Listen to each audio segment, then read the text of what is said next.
Okay, we're having a conversation. I'm deciding I'm going to listen to you.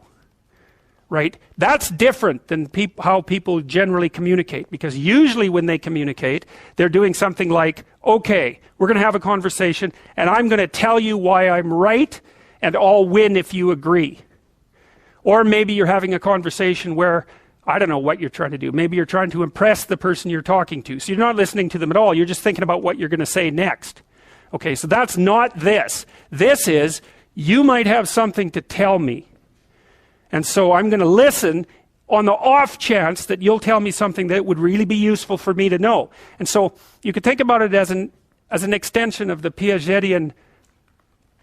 Piaget talked about the fundamentally important element of knowledge being to describe how knowledge is sought, the process by which knowledge is generated. Well, if you agree with me and I find that out, I know nothing more than I knew before. I just know what I knew before. And maybe I'm happy about that because, it didn't get challenged. But I'm no smarter than I was before. But maybe you're different than me, and so while I'm listening to you, you'll tell me something I don't like. Maybe it's something I find contemptible or difficult, whatever. Maybe you'll tell me something I don't know, and then I won't be quite as stupid. And then maybe I won't run painfully into quite as many things.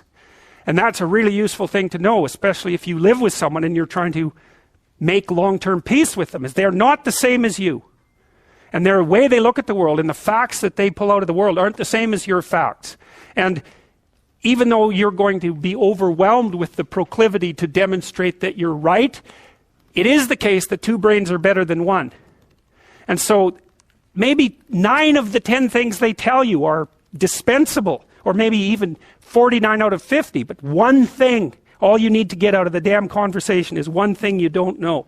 And one of the things that's very cool about a good psychotherapeutic session is that the whole conversation is like that.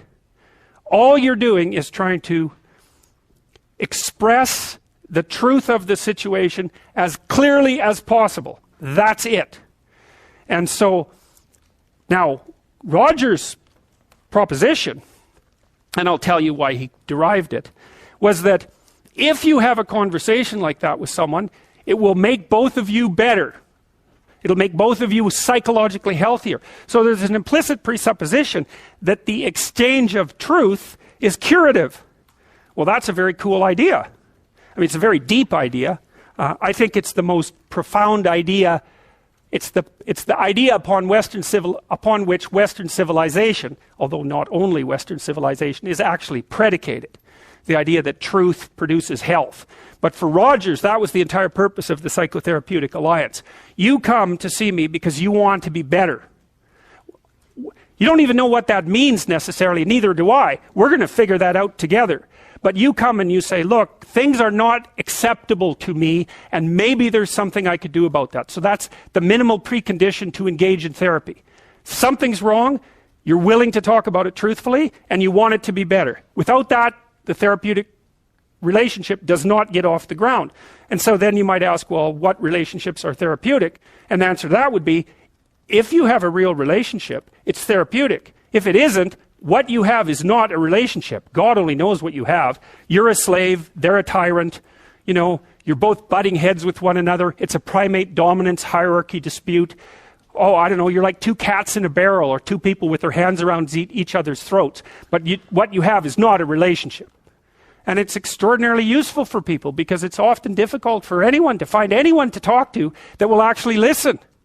And so another thing that's really strange about this listening is that if you listen to people, they will tell you the weirdest bloody things so fast you just cannot believe it.